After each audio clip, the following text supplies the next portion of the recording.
আমরা চাই, আমরা এই সাম্যের বাংলাদেশে আমরা চাই ওই খুনি হাসিনার এমন একটি বিচার হোক যেটি এক পেশে না, পুরো বাংলাদেশ, পুরো পৃথিবীর মানুষ ন্যায্যতার ভিত্তিতে তার বিচার করুক। সে খুনি হাসিনা, তারপর ওই খুনির জন্য আমরা ন্যায্যতার কথা বলছি বলে আমরা আন্তর্জাতিক অপরাধ ট্রাইব্যুনালের কথা বলেছি।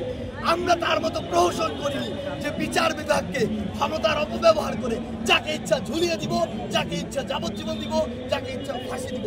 এই কাজটি আমরা করিনি। আমরা আমাদের জায়গা থেকে আন্তর্জাতিক অপরাধ ট্রাইব্যুনালের মাধ্যমে তার যে শাস্তি, সে যে একটা খুনি, এই খুনের যত শাস্তি হওয়া প্রয়োজন আমরা চাইবো বাংলাদেশের ছাত্র জনতার পক্ষ থেকে এই শাস্তিটি হবে এবং বাংলাদেশের ছাত্র জনতা যে পরিবারগুলো ক্ষতিগ্রস্ত হয়েছে তারা তাদের উপযুক্ত বিচার পাবে।